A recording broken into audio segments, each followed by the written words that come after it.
Hola, ¿qué tal? ¿Cómo están? Muy buenas tardes, bienvenidos a Espacio de Gestión, el programa de radio de la Maestría en Gerencia Social de la Pontificia Universidad Católica del Perú, transmitiendo a través de Zona PUC. Gracias por estar con nosotros un día más. El otro día recordábamos con los amigos de la Maestría, es nuestro 7º año al aire. Es el programa decano de la radio universitaria de la Universidad Católica y estamos muy contentos por ello.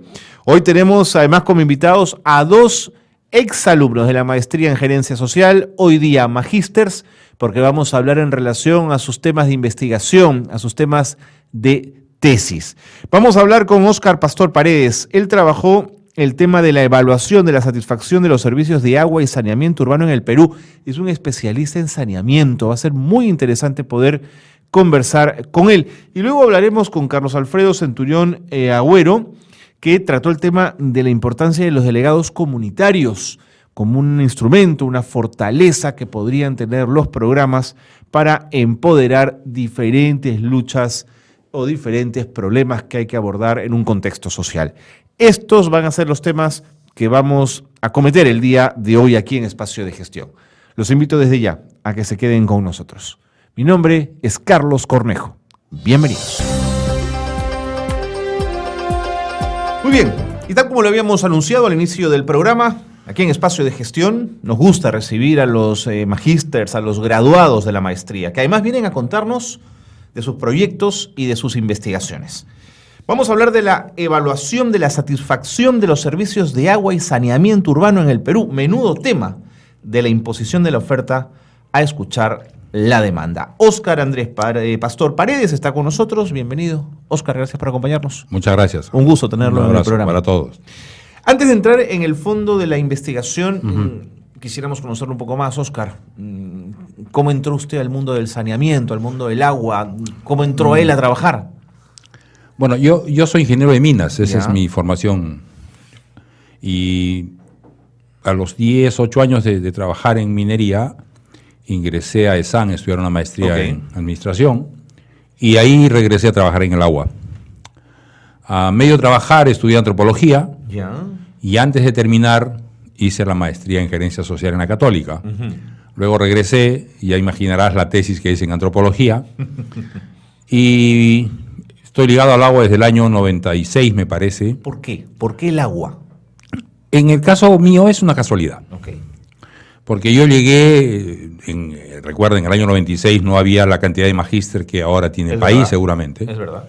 Y en el Cusco iban a recomponer el directorio de la empresa del agua y un alcalde me ofreció que participara en el directorio de la empresa de agua de Cusco y quedé flechado, digamos. Pero en el año 96 el tema o la discusión por el agua no tiene la intensidad que tiene hoy, ¿cierto? No. Hace 20 años nadie hablaba del agua como un problema mayor. El agua tiene diversas etapas de problemática. Entiendo. La primera es que tengas agua. La segunda es que tengas calidad del agua. Agua de calidad, claro. La tercera es que tengas continuidad del agua. Entiendo. La siguiente es que tengas alcantarillado, que trates el alcantarillado, luego que uses el efluente del alcantarillado para no contaminar el ambiente y luego la gestión de la cuenca. Así es que ese es el orden natural e histórico, digamos, pero eso no implica de que el día de hoy en determinada ciudad tenga la prioridad el tercer o el cuarto punto. Por supuesto. O algo así. Cuando entra ese directorio en Cusco, ¿qué descubre respecto al agua? Que podías ayudar a gente que no conoces. Y que había gente que tampoco te conoce, pero que tenía cierta gratitud. Entiendo. Y eso es altamente emocionante, porque ver que se hacen las cosas y que sirven, claro que es efímero, ese gusto es como un gol en el estadio. Terminas la obra, te saludan y ya está. Pero ese gol te puede dar la clasificación, digamos. Pero ese gol te dura toda la vida. Claro. ¿No? De acuerdo. Cuando uno entra a trabajar a una empresa de agua y saneamiento, ¿cuál es la preocupación mayor? Es decir, ¿el recurso es insuficiente y no vamos a poder llegar a todos? ¿El recurso es suficiente pero no tenemos capacidad para hacerla llegar a todos? ¿Cuál es la preocupación mayor? Hay varios mitos detrás de esa pregunta y hay que ir revelándolos de a poco. Digamos, lo primero que uno encuentra es, en mi caso especialmente, cuando llegué a la empresa, es que no había plata para nada. había que comprar cemento al contado. ¿Esta es una empresa estatal, una empresa municipal? Okay. Es una empresa municipal. Okay. Y las razones son varias, así que en ese caso en especial la preocupación era mejorar la gestión comercial para atraer más dinero. Uh-huh.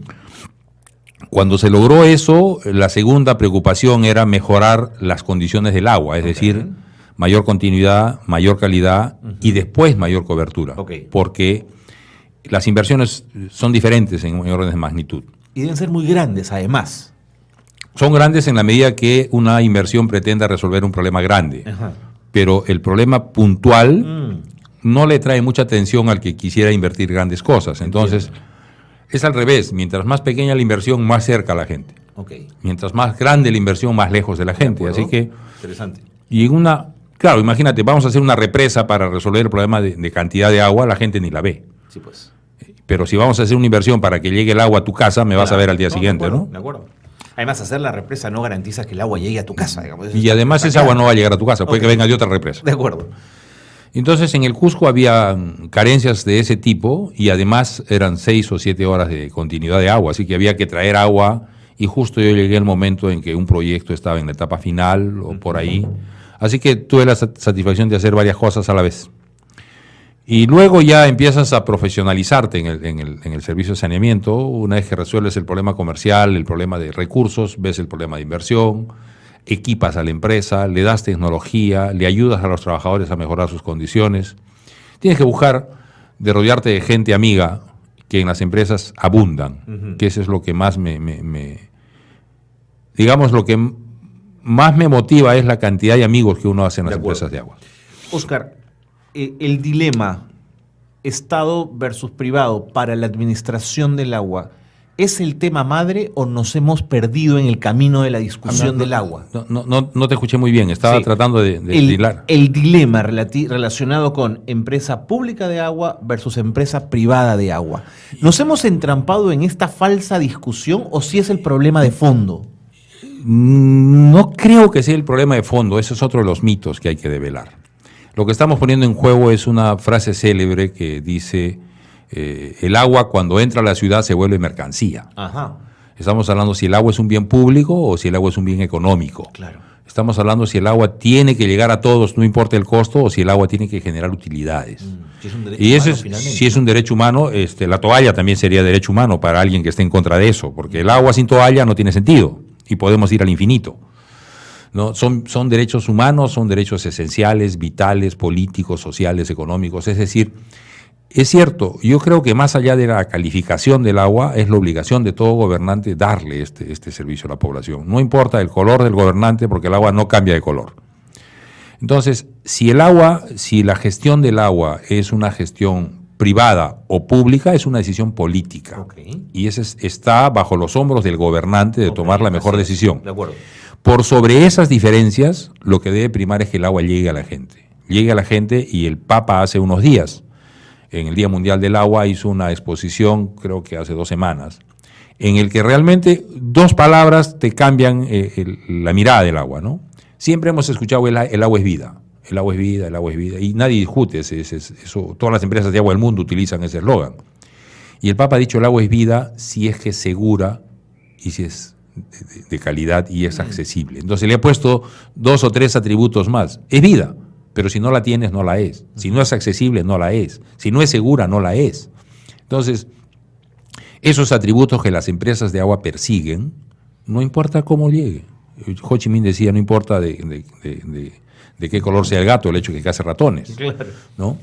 Entonces, es una discusión. Algunas sociedades tendrán mayor apetencia por instituciones privadas y otras por instituciones públicas. Así que las dos van a hacer lo mismo. Pero usted que ha estado en una empresa municipal estatal de saneamiento, ¿percibía que ser estatal era un problema o al contrario era una ventaja? En realidad he estado en 3. Yo hablo de la Cusqueña, que es la que hemos estado un poco concentrados. He estado en Cusco, en Arequipa y en Lima. De acuerdo, la pregunta calza mejor. Ya. Depende de lo que uno quiera hacer. ¿Ya? El ser estatal te da ciertas limitaciones en las decisiones. Por ejemplo, tienes un presupuesto sujeto a las leyes públicas, contratas personal con sistema público, asesoras con sistema público. Es decir, ahí tienes una limitación, ¿no? Pero por el lado privado podrías tener esas libertades, pero el privado te exigiría utilidades, ¿no? Utilidades económicas. El Estado te exige utilidades sociales. Entonces, hay que contrapesar cuáles de las dos vale. Los que hemos estado en las empresas de agua, obviamente quisiéramos que esas trabas no sean tantas, que no haya mucha presión de los medios, que no haya mucha presión de la Contraloría, que no haya mucha presión del Poder Judicial, de la Defensoría del Pueblo, de esas instituciones que complementan al sector público y que tienen todo el derecho de intervenir en la gestión pública, pero que distraen la esencia de la empresa, que es brindar servicio de agua. Pero hay que hacerlo, las leyes son así, ¿no? Yo no le veo, en la medida que el Estado tenga claro lo que quiere hacer, no importa el tipo de empresa, porque hay una situación que hay que tomar en cuenta. Las empresas tienen ingresos por sus tarifas, no hay otro ingreso. Las empresas no pueden hacer nada que no sea más que vender agua. Entonces, si yo tengo 100 clientes y cada uno me paga un sol, mis ingresos son 100 soles. De esos ingresos yo tengo que descontar todos los gastos de personal, de operación, de comercial, todos los gastos. Y digamos que me quedan 20. Ya, con esos 20 voy a invertir. No puedo invertir, no tengo 21, tengo 20. Y entonces con 20 no me alcanza a invertir todo lo que necesito. Y ahí viene el rol subsidiario del Estado. Y el Estado te facilita inversiones. Además del 20 te puede dar 100 o 200 más. Pero la lógica no podría ser, con 100 clientes no la hago, necesito 1000 clientes. Voy a llegar a ese punto. Entonces, ¿qué es lo que pasa? Si yo quisiera invertir con mi recurso, en vez de cobrarle un sol a mis 100 clientes, le tendría que cobrar 50. Claro. Entonces, el gobernante tiene que contrapesar cuál de los extremos. Entiendo. Es una decisión bien interesante. Que tenga menos impacto social, en fin, hay una serie de variables ahí que analizar. Ahora, el término que haces tú, Carlos, es bien interesante y se llama atomización del mercado. Okay. El mercado peruano del agua está atomizado. Hay empresas que tienen 5.000 conexiones y Sedapal que tiene 1.300.000. Okay. Comprenderás que hay sustanciales diferencias. La nueva ley que ha publicado el Ministerio de Vivienda tiene un acápite especial sobre integración de prestadores. Ojalá que se integren, en vez de 50 tengamos 20 o 25. Cuénteme esa norma, que la conozco poco. ¿Qué significa eso? En diciembre del año pasado han publicado una ley marco de gestión de los servicios de agua y saneamiento en el Perú, y uno de sus acápites lo que busca es modernizar el sistema. Y tiene capítulos que especifican de manera mucho más precisa el rol de cada uno de los actores, que eso antes estaba bien difuso. Y una de las cosas que resalta es la necesidad de integrar prestadores. Quiere decir, un prestador es una empresa pública que trabaja en una ciudad, un prestador es la municipalidad que atiende una pequeña provincia o distrito, un prestador es una junta administradora de servicios que trabaja en una comunidad rural. Es decir, hay varios tipos de prestadores. Se podrían integrar a nivel de cuenca, a nivel de distrito, de provincias, macroregiones. Es decir, la idea es que hayan empresas grandes para evitar ese problema de economía de escala que hicimos referencia hace un momento. Y para eso el Ministerio tiene algunos incentivos, que la propia norma o normas complementarias lo facilitan. Pero ahí viene el otro chauvinismo. Yo quiero tener mi empresa en mi pueblo, que ese ya no es un problema económico, es un problema cultural. Entonces yo quiero tener mi empresa con mi presidente de directorio, con mi gerente general, con todos los cargos esos que a veces suenan bonito, pero que no ayudan mucho cuando el mercado es tan pequeño. Entiendo. Sí, eso es una de las cosas que hay que... Ojalá esta norma cumpla en eso y en otras los objetivos que se plantean. Óscar, me ha parecido interesante cómo hemos comenzado esta conversación porque nos hemos ubicado en el problema del agua en el Perú y la situación de las empresas de saneamiento. Me tengo que ir a la pausa, es una pausa breve, pero quiero proponerte que al regresar hablemos un instante de esta nueva mirada que tiene el manejo del agua en el sentido de la gestión de cuencas, que la Autoridad Nacional del Agua está trabajando intensamente, además en ello, no sé si bien, mal, mejor o peor, pero que le ha dado un vuelco al enfoque. Y luego hablar de la investigación, de cómo se evalúa la satisfacción de los servicios del agua, que es el tema de tu investigación para obtener el grado de magíster. Óscar, estamos muy contentos de tenerte en el programa. Vámonos a la pausa y seguimos conversando. Gracias. Quédense con nosotros, esto es Espacio de Gestión.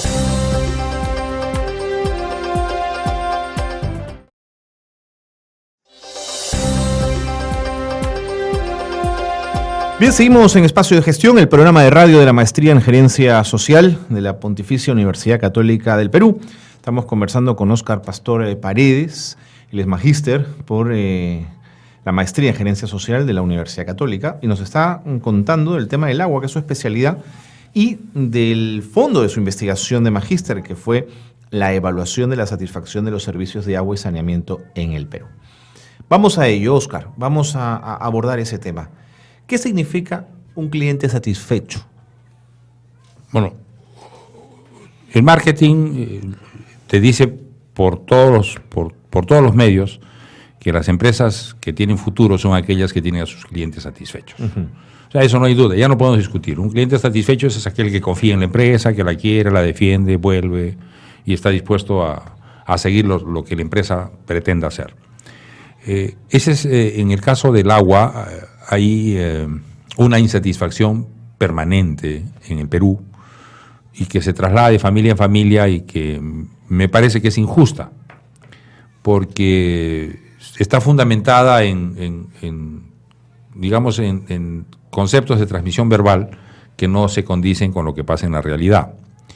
Hay varias cosas que podrían llevarnos a afirmar mi concepto. Por ejemplo, el nivel tarifario, por ejemplo, las veces que has estado incómodo por el agua en el mes, cuántas veces has visto una rotura frente a tu casa, cuántas veces se te ha cortado el agua por razones atribuibles a la empresa, no por aquellas que son producto de mantenimiento de reservorios, que hay que cortar el agua para poderlo desinfectar una vez cada 4 o 6 meses, según el programa de la empresa, o cuando tienen que hacer modificaciones para mejorar el servicio a otras zonas, que es indudable. Si tú comparas esos inconvenientes con los que te causa el servicio eléctrico, el servicio telefónico o el servicio de pistas y veredas, te vas a dar cuenta que es mínimo, pero no se le tiene esa sensación negativa como no la tiene al agua, como la sensación positiva puedes tener al servicio telefónico, por ejemplo, ¿no? Que obviamente la relación de pago es casi 1:3, 1:4, y en el sector eléctrico la relación va por ahí más o menos. Entonces, hay algunas cosas que te llevan a pensar que es necesario trabajar en difundir conceptos que hagan que la gente cambie la manera de ver a las empresas de agua. Claro, el criterio de estar satisfecho respecto al agua. ¿Por qué quisiste abordar esta investigación? ¿Por qué era importante para ti hacer ese análisis? Una vez conversando con unos amigos de la empresa, se me ocurrió una cita, una frase que me pareció graciosa y que me incentivó a buscar algunas respuestas. Yo dije, si al cliente lo metes por la ventanilla, llega al directorio. Entonces me sonó graciosa y me puse a ver qué había querido decir con esa frase. Y empecé a hacerme preguntas, que es como empiezas a investigar. Empecé a ensayar algunas respuestas y después a construir la parte teórica, que es lo que uno necesita para trabajar la investigación. Y luego le eché a andar la tesis y después de algunos esfuerzos que siempre valen más cuando uno los corre y no cuando pasó el tiempo, salió la tesis y estoy contento de lo que hice. Vamos a las conclusiones. ¿Qué encontraste en la investigación? Yo prefiero hablar dos cosas previas.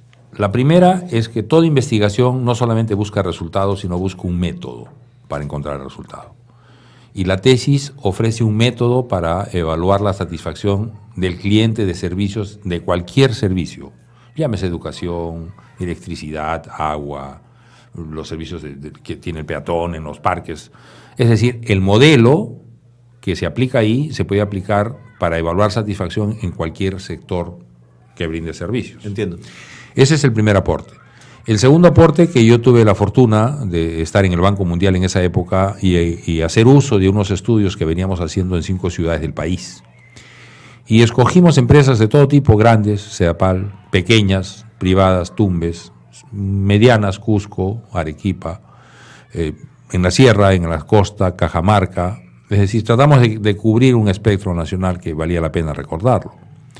Y luego de revisar cómo estaba la empresa, quisimos saber cómo era la satisfacción del cliente. Y entonces ahí entra un poco la teoría.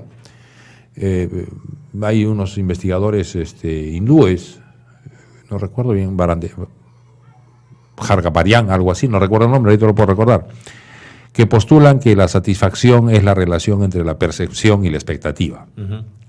Es decir, cuánto tú crees que deberías recibir o cuánto esperas recibir, esa es tu expectativa, sobre lo que percibes que te están dando. Esa relación te da un número. Ese número es tu nivel de satisfacción. Y entonces, por ejemplo, hay una trampa en ese ejemplo, en ese modelo que también se explica. Si yo voy a ir al comedor universitario, ¿cuál es mi expectativa, digamos, de la presentación del plato? Mi expectativa será 3. Sí, claro.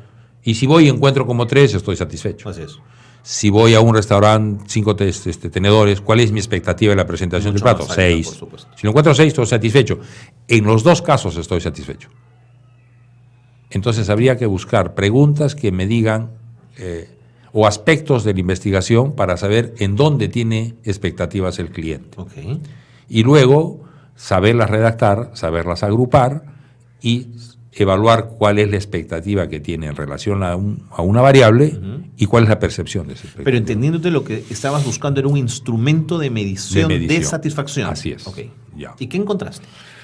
Antes de eso, si tú encuentras que el cliente, y ahí entra lo que nosotros en administración llamamos una matriz o una parrilla o un grill, si tú encuentras que la percepción del cliente es diferente a la realidad, por decir, tú das agua 24 horas y la percepción del cliente es que solo recibe 10, ¿qué tienes que hacer? Comunicar, ¿no es cierto?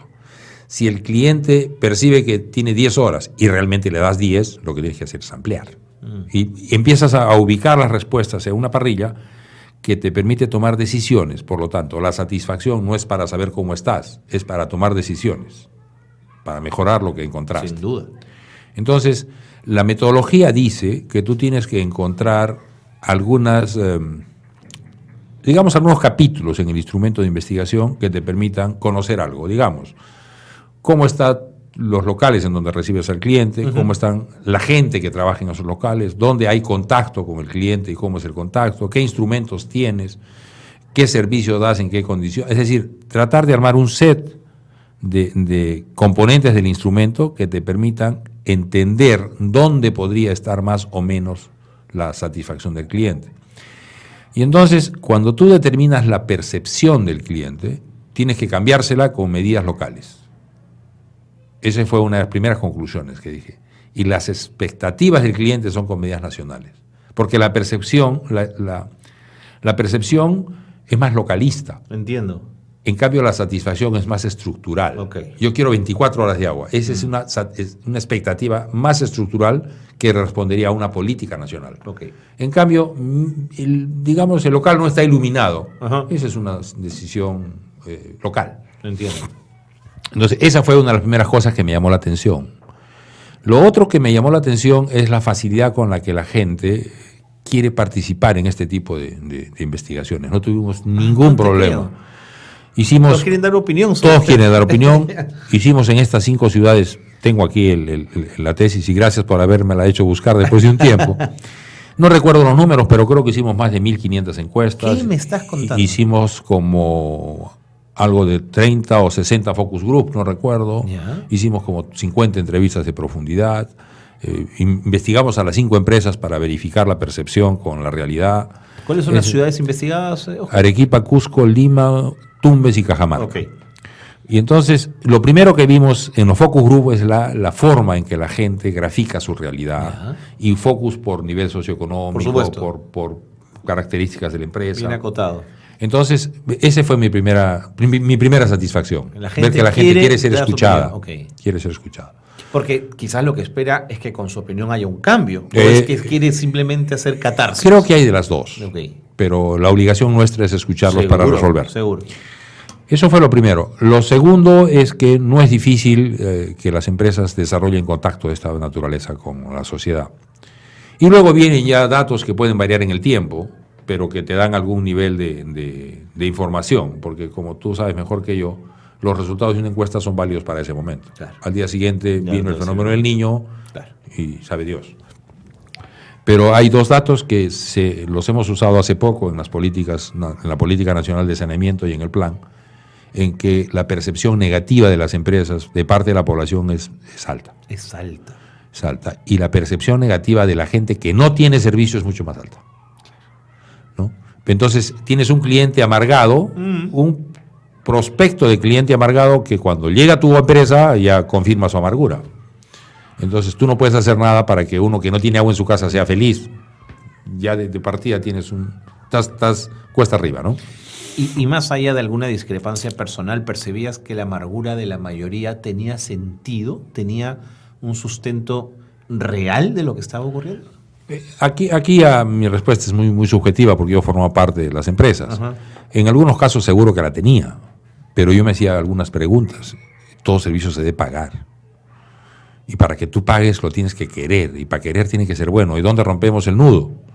Porque se termina siendo un círculo, ¿no? Pero creo que sí, o sea, la gente tiene derecho a estar insatisfecha si no tiene agua en su casa, si no tiene agua las 24 horas, si tiene intermitencias. Tiene derecho a indignarse. Y es obligación de las empresas disminuir esa indignación, dar un mejor servicio. Pero el vínculo entre la calidad del servicio es la tarifa. Ya, pero eso es sumamente interesante. Es decir, si yo no pago mis impuestos municipales, no puedo aspirar a que me recojan la basura y tengan los parques en buen estado, ¿no es cierto?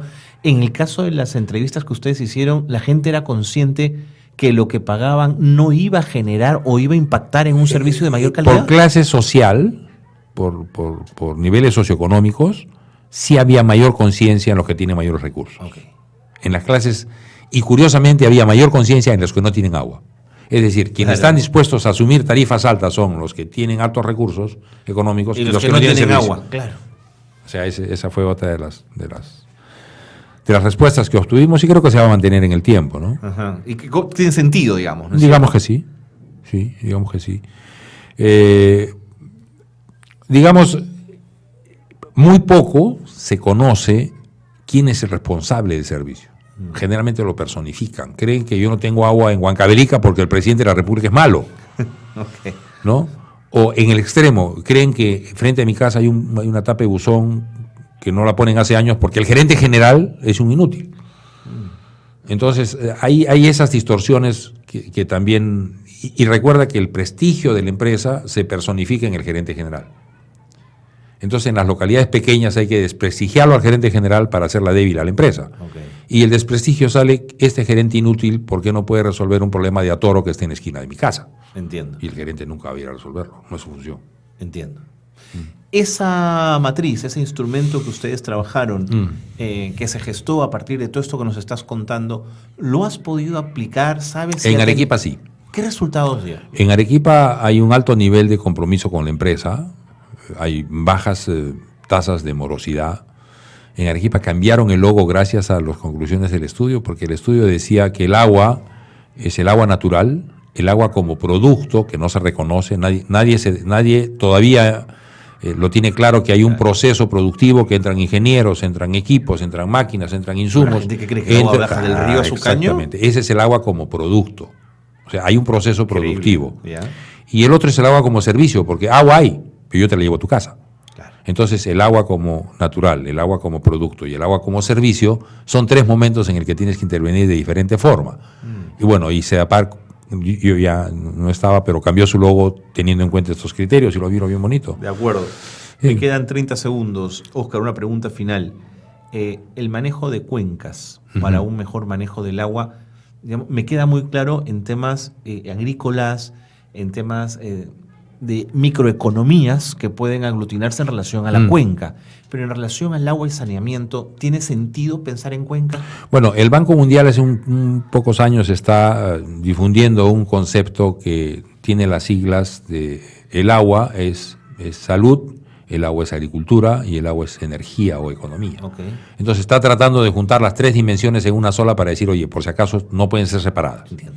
Y si eso es cierto, lo que te está planteando es un sistema de gestión de cuencas, en donde las tres cosas puedan tener la satisfacción usando el agua. Lo que pasa que, de acuerdo a la teoría, hay un grupo de la sociedad que consume el agua y hay otro grupo de la sociedad que produce el agua. Para hacerlo más fácil, los que viven en las zonas altas cuidan la producción del agua y los que consumen vivimos en las zonas bajas. Y no hay una retribución de abajo hacia arriba y hay una insatisfacción permanente. En la encuesta, por ejemplo, volviendo al trabajo de investigación, en las zonas de sierra, alguien nos decía, el agua siempre va hacia abajo y nosotros nos vamos a la capital porque seguimos nuestra agua. pero cuando llega a la ciudad ya no es nuestra. Entonces es una concepción cultural bien fuerte. Si es nuestra el agua, ¿por qué la voy a pagar? Claro. Por ejemplo. Claro. O además, ¿por qué le van a hacer algo a mi agua? Que es lo que me dijo otra señora. Entiendo. Esa es una lucha no solamente técnica o económica, es también cultural para cambiar algunas cosas. Correcto. Pero en términos generales, la única garantía para tener agua para siempre es cuidar la cuenca. Óscar, ha sido muy interesante escucharte, ha sido una investigación sin duda muy productiva. Muchísimas gracias por haber estado con nosotros. No, permíteme saludarlos a todos y desearles lo mejor. Muchas gracias por la invitación. Óscar Pastor Paredes, magíster por la maestría en Gerencia Social, ha estado con nosotros hablando de su investigación sobre la evaluación de la satisfacción de los servicios de agua y saneamiento urbano en el Perú, de la imposición de la oferta a escuchar la demanda. Pausa y seguimos con más en Espacio de Gestión.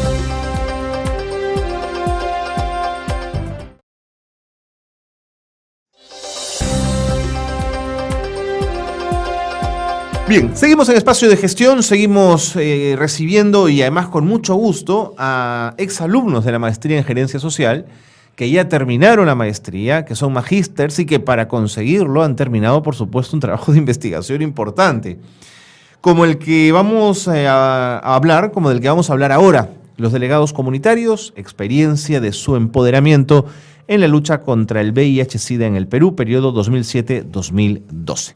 Nos acompaña el señor Carlos Alfredo Centurión y Agüero. Muchas gracias, don Carlos. Bienvenido. Muy bien, gracias. Gracias a ustedes por estar con nosotros. Por darnos la oportunidad de compartir los resultados de este esfuerzo que se materializó en esta tesis relacionada a los delegados comunitarios y en su respuesta al VIH-Sida. ¿Por qué le interesó investigar y abordar el tema del VIH-Sida, don Carlos? Bueno, esta tesis es una sistematización de una experiencia concluida.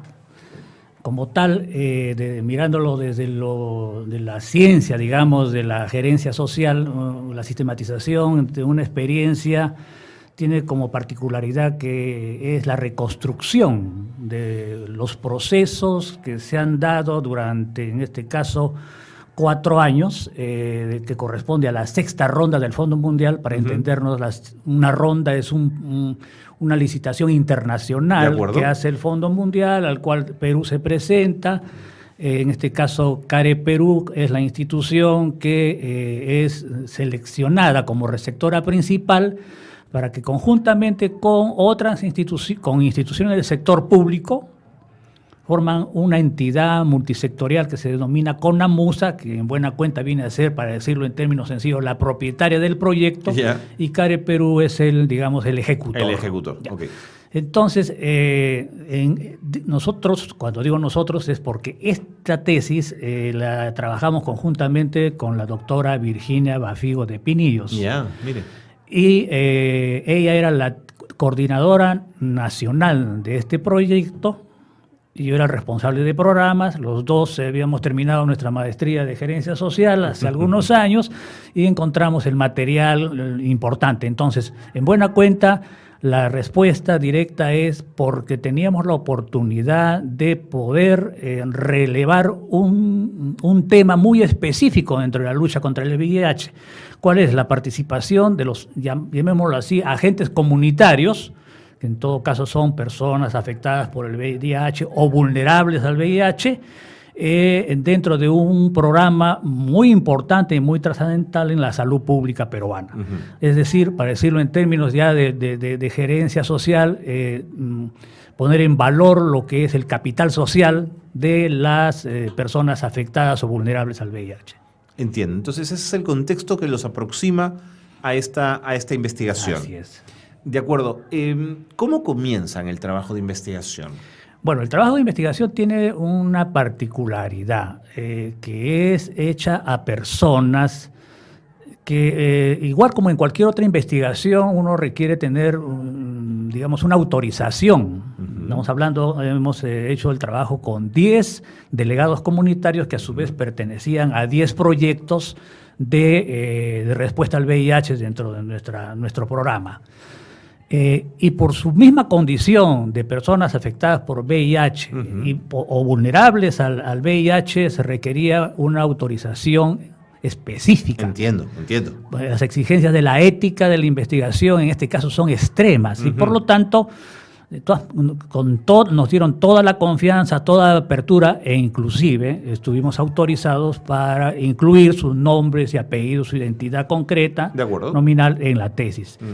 Entonces, lo primero era tener esa conformidad, ese agreement, y luego de ello ya estuvimos haciendo primero trabajos con digamos, entrevistas en profundidad, fundamentalmente. A esas 10 personas. A estas 10 personas, entrevistas o cuestionarios, más que entrevistas, a través de un cuestionario más abierto a las organizaciones a las cuales pertenecían estos delegados comunitarios. De acuerdo. Y luego nuestro trabajo era entrevistar también a los proyectos, a las organizaciones, como por ejemplo Prisma, Pathfinder, etcétera, un conjunto de organizaciones que conducían proyectos específicos de nuestro programa para saber cómo, bueno, el relacionamiento que se tenían con estas ONGs o con el personal del sector salud, que era, digamos, la contraparte, digamos, pública, digamos, del Estado con el que se relacionaba. Y también con las propias organizaciones, digamos, con las propios PBBS, que son personas que viven con VIH, o PB, poblaciones vulnerables, ¿quiénes son? Las personas afectadas por VIH, los gays, los bisexuales, las lesbianas, las personas transgénero y las trabajadoras sexuales, trabajadores o trabajadoras sexuales. Digamos, esta es la población. Entiendo, claro. Don Carlos, perdóneme, ¿y esas 10 personas les fue fácil encontrar? Bueno, ¿Hubo resistencias? No, el proceso de selección, bueno, anteriormente había una experiencia que se llamaba de asesores comunitarios. Estos asesores comunitarios, dentro, digamos, de la estrategia que se formula para la organización de la gestión de estos programas, eran de que en todos los proyectos, en su gestión, debería haber un representante de una de estas organizaciones. Ya. El representante, la organización, entonces designaba a una persona para que actuara una suerte de puente entre, digamos, la población digamos, y los prestadores de servicios, por decirlo así. Pero eran designados. Entonces, qué sé yo, el grupo Milusca designaba a una persona, el grupo Amor y Verdad designaba a otro grupo, el MOL designaba, una persona, etcétera. Pero en este caso el delegado comunitario se seleccionaba bajo un concurso abierto, competitivo. ¿Ya? Lo único que se pedía era de que fuera presentado por una organización. Ok, de acuerdo. ¿Ya? Como para tener el respaldo, digamos. Para tener el respaldo. Claro. Y además que uno de los requisitos era que presentaran una propuesta de cómo intervenir como delegado comunitario, pero elaborado conjuntamente con la organización que lo presentaba. Entiendo. Entonces, ese fue el proceso de selección. Ahora, hubieron algunos tipos de exigencias. Un primer tipo de exigencia era primero ser PBBS o población vulnerable. Dos era tener por lo menos secundaria completa. De acuerdo. Una exigencia mínima. Claro, y para entender el proceso, una persona que conozca. Así es. Y tres, que tenga pues antecedentes de hacer de un activismo, un activismo en estos procesos. Fue un proceso público con un comité de selección integrado básicamente por gente del Ministerio de Salud, Ministerio de Educación, CARE y representantes de las propias poblaciones, que ya, digamos, más bien organizadas a nivel de redes, ¿no? Que son de representación nacional. Y realmente fue un proceso que, ya en términos conclusivos, para efectos de nuestra tesis, es de que una de las razones de lo que para nosotros es el éxito relativo siempre del delegado comunitario es que se seleccionó a un grupo de personas con un capital humano y social, digamos, de determinado nivel, o sea, digamos, de un nivel digamos, competitivo, o sea, que es bastante diferente, digamos, a la mayoría de estas poblaciones, ¿no? Cuando usted se refiere a nivel, se refiere a que tenga competencias, sí. Que tenga capacidad de entender, de dialogar, de aproximarse al fenómeno. Claro. Aparte de los conceptos estos formales, de educación, etcétera, era básicamente Primero, ese sentido de pertenencia. Seguro. ¿verdad? Dos, como se llama, habilidades sociales. Eso le iba a decir, básicamente. Habilidades sociales básicas. Qué importantes son y qué poca atención les hemos prestado siempre, Definitivamente, ¿no? Y eran habilidades sociales, digamos, llamémoslas pues, nosotros le llamamos las blandas. Pues, claro, las habilidades blandas, claro. ¿ya? Es de empatía, saber comunicación, llegar. empatía, liderazgo, capacidad de iniciativa, de propuesta, capacidad de organizar, claro, etcétera. Claro, lo entiendo. Y eso es importante porque para un contexto, y este es un poco también el otro rasgo que tiene, otra característica que tiene nuestra tesis, es que es cómo se responde a un entorno muy, digamos, muy perjudicial para estas personas, como básicamente caracterizado por el estigma y la discriminación. Entiendo. Entonces, eso realmente, estas habilidades, aparte, y sobre todo, a la base de todo, ese sentido de autoestima que se tiene que desarrollar cuando se interviene con estos elementos del capital humano y del capital social, es clave.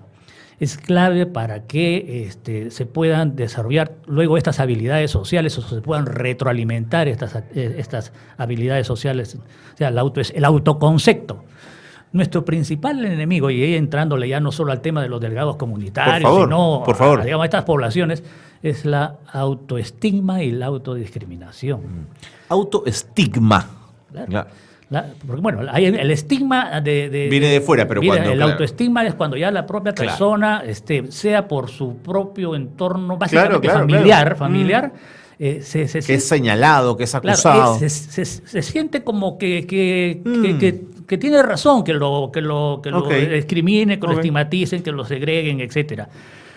Y eso es lo primero que se vence. Ahora, nosotros ya con las personas que hemos llegado a constituir los delegados comunitarios, ya han sido personas que ya han subido varios escalones en este proceso de superación. Y por lo tanto, tenemos que decirlo, porque cuando se gestiona conocimiento, como es a partir de las sistematizaciones, tenemos que establecer algunas nuevas verdades. La verdad es que para que se pueda movilizar capacidades como la de los delegados comunitarios, tiene que haber, digamos, un piso previo. Un piso previo, ese piso previo fue el que tengan estas características tanto personales como sociales. De acuerdo. Que el proyecto generó un conjunto de oportunidades y de facilidades para que esas potencialidades o capacidades se amplificaran, se consolidaran. Ese es ya, digamos, también un hallazgo de nuestra sistematización. De ese hallazgo, don Carlos, necesito hablar con usted después de la pausa. Con todo gusto. Gracias por estar con nosotros, es un gusto tenerlo aquí en el programa. Vámonos a la pausa y seguimos hablando de esto que es tan importante, los delegados comunitarios. ¿Imaginen ustedes tener ese potencial de capital humano, como dice don Carlos, gente dispuesta a entrar en una serie de proyectos, pero con todas esas capacidades para poder generar impacto e incidir en la vida de la gente, podría ser sumamente importante.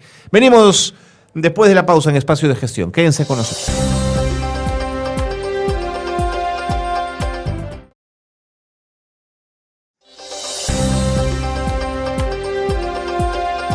Seguimos en Espacio de Gestión, el programa de radio de la Maestría en Gerencia Social de la Pontificia Universidad Católica del Perú. Estamos conversando con el magíster Carlos Alfredo Centurión Yagüero. Estamos hablando de los delegados comunitarios, una experiencia de su empoderamiento en la lucha contra el VIH-Sida en el Perú, periodo 2007-2012. Don Carlos, el modelo de delegado comunitario que ustedes investigaron y analizaron en esta experiencia, ¿es replicable en otras experiencias, ya no solo en salud, sino en otras áreas sociales? ¿Le parece un modelo potente de replicar? Bueno, en primer lugar, una de las exigencias de gerencia social que siempre se trató de impulsar en los programas conducidos en este caso por CARE Perú, que fueron realmente 3 rondas, se manejó 128 millones de soles, o sea, estamos hablando de casi 8 años de estar en la lucha contra el señores montos para proyectos, claro. La sostenibilidad es uno de los conceptos fundamentales. De acuerdo. Y que en buen castellano es que lo invertido, una vez que el dinero se acabe, se sostenga en el tiempo, ¿no es cierto? Esa es una, y la otra es de que los bienes y servicios que sean de acuerdo. Producidos se sigan produciendo, pero ya asumidos por quién, fundamentalmente por el Estado o, digamos, otras instancias. De acuerdo. En este caso, la sostenibilidad de lo que se generó con esta experiencia de la 6ª ronda, luego pasó a la 10ª ronda de VIH, también la figura del delegado comunitario. Y te acabo de escuchar que habías hecho una entrevista también a alguien de socios Perú. Socios en Salud, perdón. Socios en Salud. Que trabajan con delegados en el tema de TBC. Claro, que es la 10ª ronda de TBC, y también ellos han continuado con la figura del delegado comunitario, con algunos cambios, porque el tema del VIH y TB son matices tiene algunas diferencias significativas. Entonces, ¿qué cosa es lo que hemos visto nosotros? Ya porque es una mirada ya post-tesis de nuestro quehacer laboral o académico. Esta estrategia no nace con esto, con nosotros, pero sí el principio. El principio se llama el principio de estrategia de pares. Es decir, cómo entre pares, y pares sociales, económicas, culturalmente, o básicamente socioculturalmente, puede tener un rol importante en los programas, procesos de desarrollo, o para decirlo en general, en la implementación de las políticas públicas, o también en los programas de responsabilidad social o de generación de valor compartido en el sector privado. ¿Cuál es ahí lo específico? Que hemos visto cómo, por ejemplo, en algunos sectores, vamos a decir el programa Guñay Jacuy del MIDIS, tienen una figura que es el Yachik. El Yachik, que es justamente un poblador de la comunidad, pero con con un capital educativo y con alguna experiencia más, digamos, regional, etcétera, con algunos con los activos cognitivos o algún tipo de experiencia dirigencial, que juntos lo toma para que, de un modo rentado, pueda hacer un trabajo, digamos, de asistencia técnica, capacitación, inicio de emprendimientos, etcétera, etcétera, conexión con el sistema, digamos, financiero, local o del fondo que propone, en este caso, el Estado para iniciativas de este tipo. Ellos son los que funcionan. O sea, esa es una figura. Otras figuras son las que se dan en el Ministerio de Salud, ya no solo la figura del promotor de salud, sino de educadores de pares en el tema de VIH, en el tema de TB, ahora en los temas que tienen que ver con la lucha contra el dengue, Zika y chikungunya, etcétera. Están apareciendo estos actores sociales, pero en este caso son actores que tienen esa misma característica: tener una pertenencia a una organización. Dos, tener una identidad sociocultural con la población, que es, digamos, la población objetivo del programa, del proyecto, del servicio público. Lo entiendo, claro. Y tres, esa capacidad que se tiene, y esto es importante, de que estas personas no pierdan su vinculación con su organización madre. Porque cuando pierden su vinculación con su organización madre, cuando no rinden cuenta a su organización madre, entonces terminamos teniendo pues unos digamos promotores de salud burocratizados, o personas que ya prácticamente esta identidad se pierde y se distorsiona. No, pero además, don Carlos, debilitamos a las pocas organizaciones que tenemos que están empoderadas, digamos, ¿no? Exacto. Eso es un poco... cuando se habla del capital social, cuando se habla del empoderamiento, podemos hablar un 100% de cosas ventajosas, pero puede llegar, hay un 20%, por decirlo así, que impacta en lo negativo, de algunos efectos negativos que puede tener, porque, bueno, eso puede pasar por el clientelismo, la cooptación política, de acuerdo. Etcétera. Pero, don Carlos, pertenencia a organización, habilidades como las que usted ya nos ha mencionado, ¿no es cierto?, la pertenencia y la no salida de la organización, el que ésta siga allí, ¿es suficiente para que esta palabra que ustedes han usado en el título de la tesis, empoderamiento, sea suficiente o hay que hacer más? Bueno, hay que hacer más, porque aquí estamos hablando prácticamente de casi de un modo, de un sujeto individual. Ese sujeto individual tiene que tener una pertenencia, vamos a decirle, un activismo. No quiero decirlo militancia, porque eso ya se corre el tema partidario. No, ¿ya? Y después hay transfugismo, entonces no. Tiene que ser un activista de una organización. Y si esa organización es una organización que trasciende el nivel local.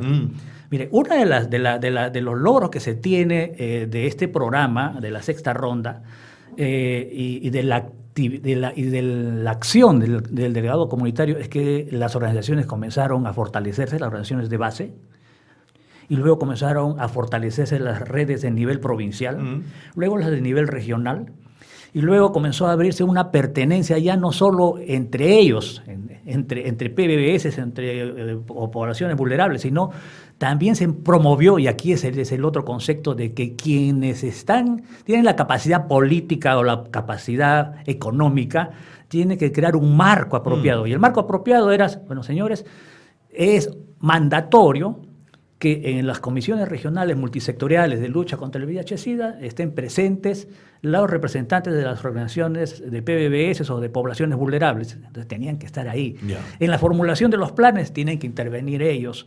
En los procesos, en las iniciativas, planes y proyectos que se puedan generar desde cualquier lado, tienen que estar presentes ellos. Y lo pone como ejemplo de este empoderamiento del que hablamos. Sí, eso estar en reuniones, ser convocado, tenerlos como referencia permanente, es parte de este empoderamiento. Es parte de este empoderamiento. Y el empoderamiento mayor, que es otro hallazgo de nuestra tesis, es cuando se produce lo que se llama el capital puente. Ya. O sea, el puente entre ellos con otras organizaciones de la sociedad civil y con el Estado y también con el sector empresarial. Esto es muy interesante.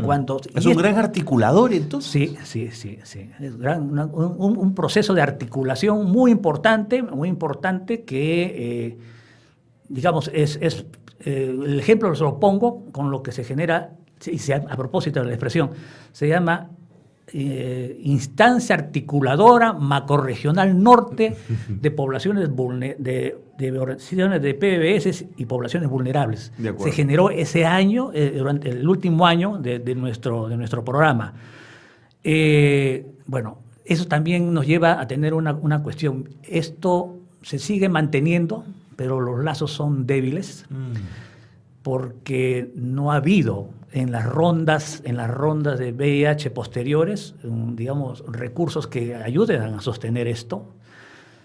Y bueno, por el lado del Estado no hay, digamos, líneas que justamente promuevan este tipo de articulación. Entiendo.